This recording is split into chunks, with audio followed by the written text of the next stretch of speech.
Hey everybody, it's Mr. Carr again. Today we're talking about 8B day 1. We're going to be focusing on graphing quadratics that are in the standard form. Okay, so when we look at this, as a quick reminder, standard form looks like this: ax squared plus bx plus c. Okay, the other part that I'm going to talk about a little bit today is what's called the parent function. This is our basic version of a function. Okay, so that is any kind of function usually has a parent function to it. So when we talked about linear functions in the past, y equals x, that would be the parent function. We'll talk about how that works in quadratics in just a minute here. One thing that's going to be useful for this is we're going to be able to find our axis of symmetry based on a formula. That formula looks like this. You're going to take the opposite of b divided by 2 times a. Okay, so remember, a and b are coming from where they're at in their locations of the x compared to x squared and x there. So when I look at option A here, the a value is 1. The b value is -1. So I want to find that axis of symmetry. I'm going to take the opposite of -1 divided by 2 times 1. So it gives me a +1/2. So the axis of symmetry in this case is the vertical line x equals 1/2.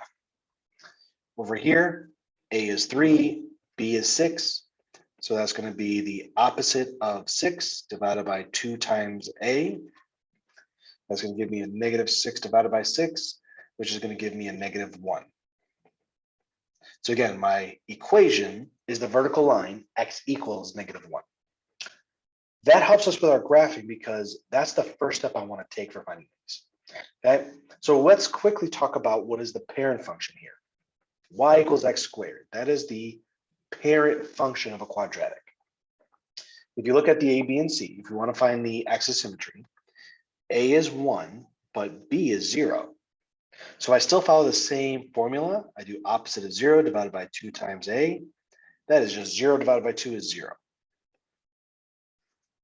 Remember, x equals 0 is the y-axis. So that's my axis of symmetry there. If you remember from before, the axis of symmetry relates to the vertex because it has to go through the vertex. So the vertex is somewhere on this vertical line. To help me figure that out, we know that x equals 0 is the vertical line, but it's also the point of the vertex. It's the it's the x value of the vertex. So I can actually just plug this in. So I'm going to do y equals 0 squared. And I get 0. So my vertex is the point 0, 0. Okay, so we're going to put that there in this spot. So I like to put my vertex right here in the middle spot here.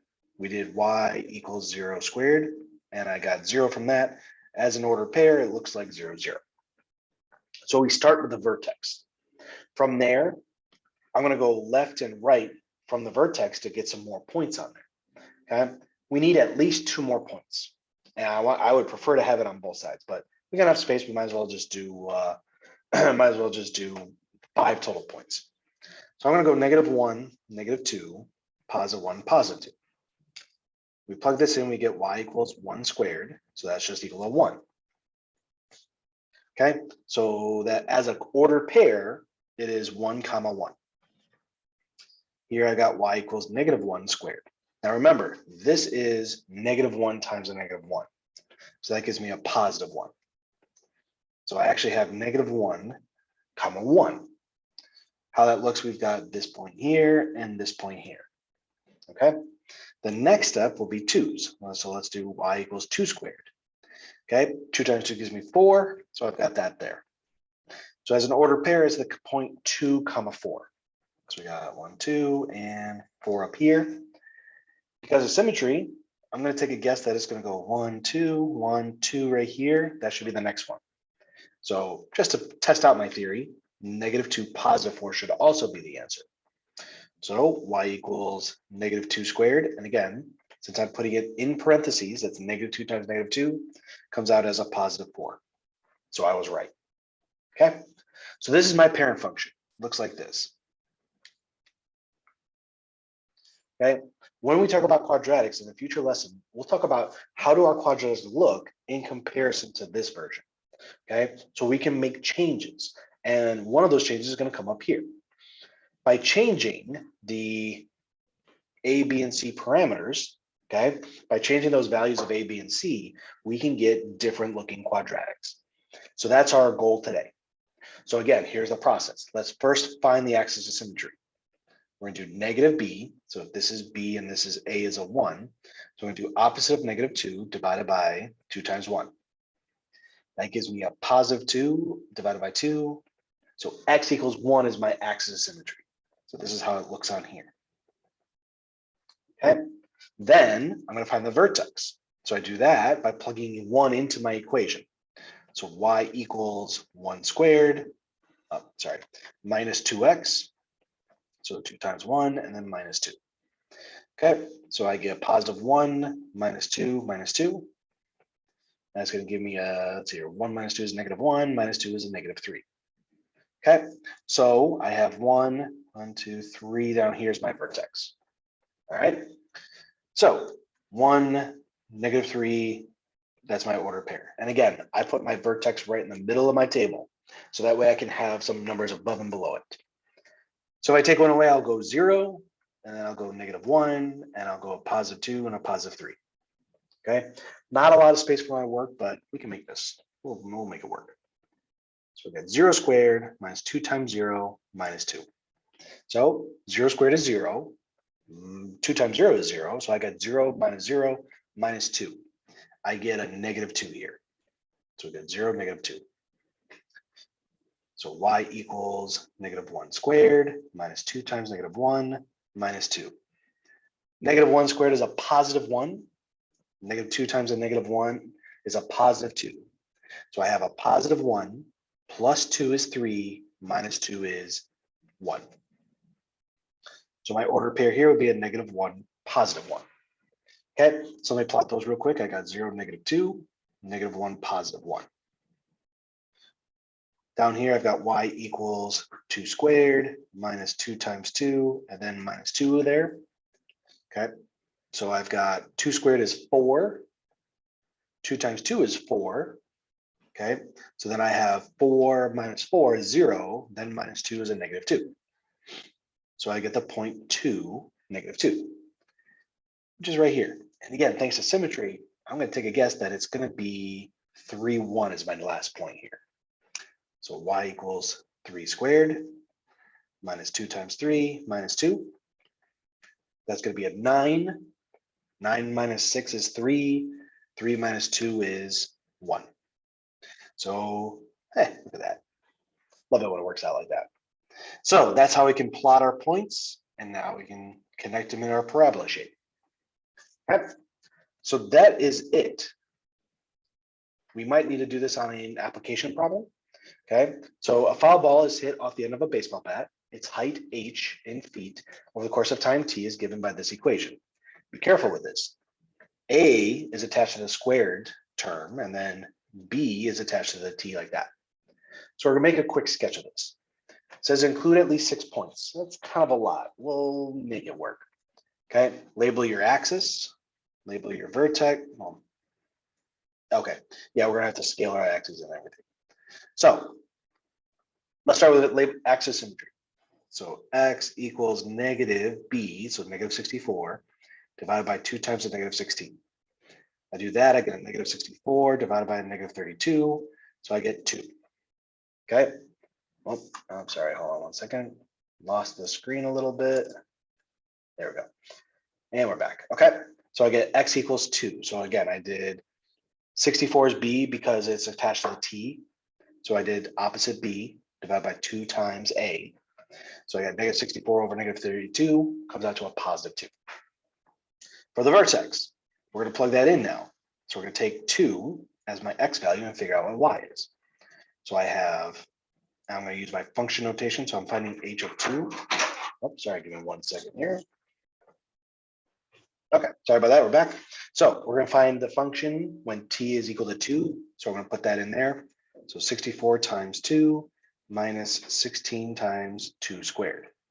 So h of 2 is going to give me 64 times 2 is 128. That'll be 16 times 4. So h of 2 is equal to 128 minus 64, which gives me a positive 64. So my vertex is at 264. Now, when I look at that, we are getting, so what it is, so we want to figure out what this means. Remember, t is time in seconds, h is feet. That's what we have here.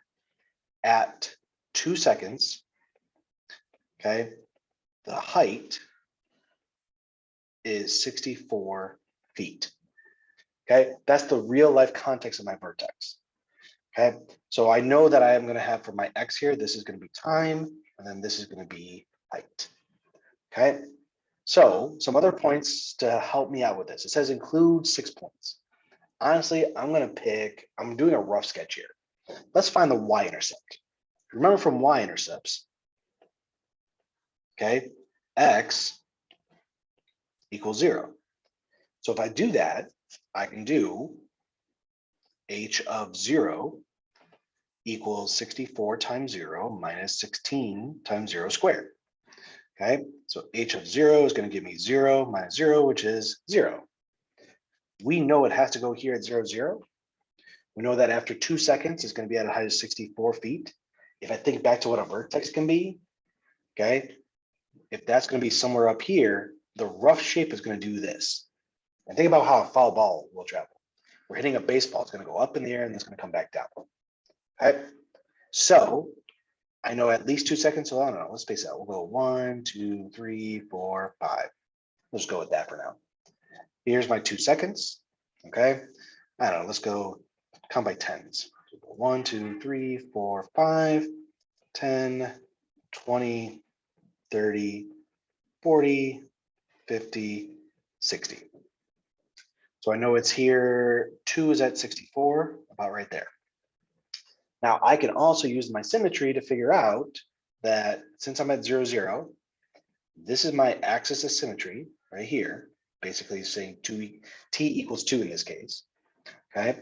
Then that means due to symmetry, the ball should be landing after 4 seconds, okay? So I know it should be roughly like this. Now to get more points, that's the other part about 6 points. I don't even have 6 points it should hit really, but I could plug in 1, I could plug in 3. Okay, so let's just plug in 1 real quick. So I'll find that down here, h of 1. It's gonna be 64, 64 times 1 minus 16 times 1 squared, which is gonna give me 64 minus 16, which is gonna give me 48. Okay, so if I roughly estimate that here, should be about right there. And again, due to symmetry, 3 should be about there. So there's my, rough sketch of the graph. Okay, nice little upside down parabola. All right, so that's our quick sketch of the graph, give us a model. So again, real life, baseball is being hit, travels up in the air, and after 4 seconds, it should be landing. Okay, the last thing I'm going to do is how high is the ball after 3.5 seconds? So we can see it's right around here. Assuming my sketch is pretty good, it's between 20 and 30 feet. But thankfully, we can just plug this in. We take t equals 3.5, and we're going to figure this out. So h of 3.5 is equal to 64 times 3.5 minus 16 times 3.5 squared. Okay, pull my calculator out for this one. So h of 3.5, I'm going to have, oh, sorry about that.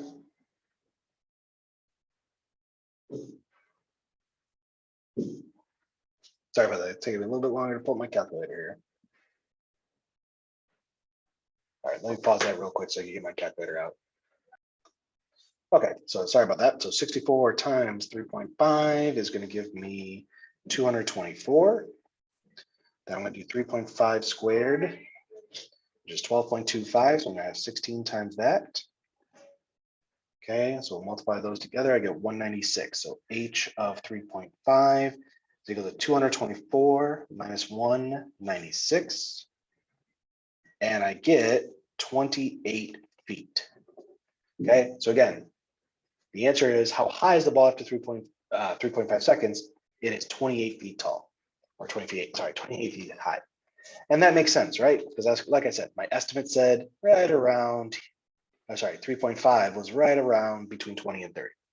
Okay, so that's it today. Remember, graphing, much easier if I start with the axis symmetry. Use that to find the vertex. Okay, so then I can plot more points after that. Then I could just pick some points. Personally, finding the y-intercept is a really easy point to use. Okay, as long as it's on the graph, it makes it really easy. Don't forget about symmetry. Symmetry makes it a little bit faster to do your graphing because really you just have to do like these 3 points and then you can just do the symmetrical versions on the other side. Okay, that's it for 8B day 1. Okay, take care, everybody.